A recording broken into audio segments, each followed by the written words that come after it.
पति ब्रह्मचारी की कहानी अब उस मोड़ पर आ चुकी है जहां हर फैसला जिंदगी और ज़मीर के बीच की लड़ाई बन चुका है।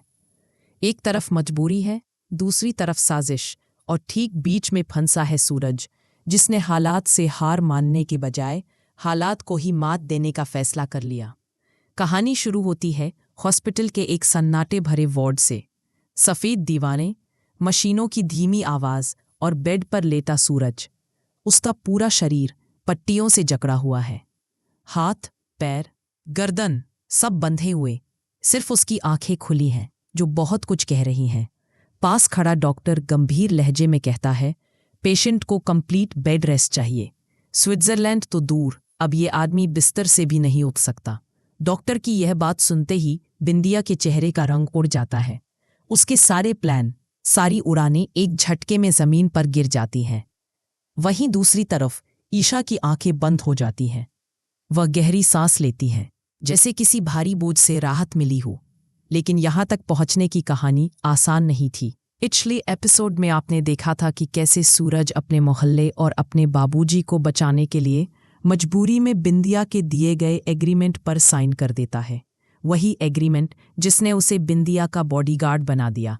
जिस पल सूरज ने कागज पर दस्तखत किए थे, उसी पल ईशा का दिल टूट गया था।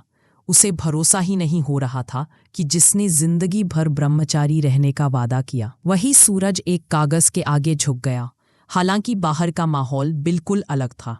बिंदिया ने सबके सामने ऐलान कर दिया कि अब मोहल्ले का एक भी मकान नहीं टूटेगा। लोग खुश थे, तालियां बज रही थीं। लेकिन ईशा जानती थी कि ये खुशी टिकने वाली नहीं है, क्योंकि बिंदिया का दिमाग शांति से नहीं, साजिशों से चलता है। और वही हुआ।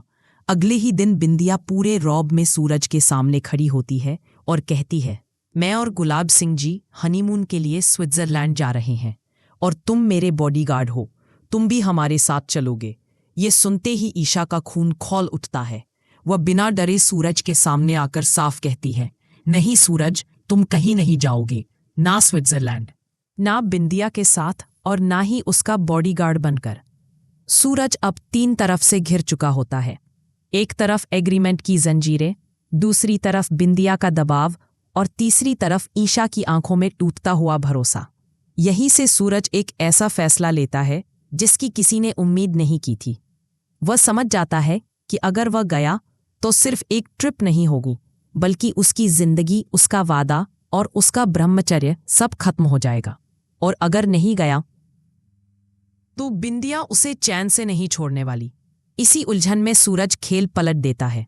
अगली सुबह पूरे मोहल्ले में खबर फैल जाती है, सूरज का भयानक एक्सीडेंट हो गया। हॉस्पिटल का वही वार्ड, वही बेड, वही पट्टियां।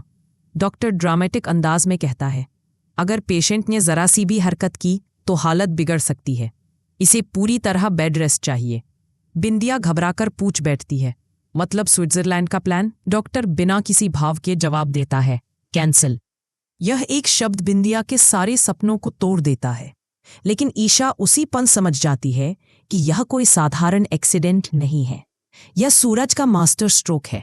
उसने खुद को दर्द में डालकर उस जाल से बचा लिया है जिसमें उसे फंसाया जा रहा था। मोहल्ला बच गया, स्विट्जरलैंड का प्लान रुक गया। लेकिन बिंदिया का अहंकार अब भी जिंदा है। वह मन ही मन सोचती है, सूरज, तुम मुझे इस तरह नहीं हरा सकते। यह तो सिर्फ शुरुआत है। अब कहानी एक नए मूव पर खड़ी है। क्या सूरज का यह नकली एक्सीडेंट बिंदिया को हमेशा के लिए रोक पाएगा, या बिंदिया इससे भी ज्यादा खतरनाक चाल चलने वाली है? और जब सूरज पट्टियों से बाहर आएगा, तब क्या यह जंग और भी बड़ी हो जाएगी? अगला एपिसोड जवाब देगा इन सभी सवालों का, और वो पहले से भी ज्यादा धमाकेदार होने वाला है। वीडियो को लाइक करें और हमारे चैनल को सब्सक्राइब करना बिल्कुल न भूलें।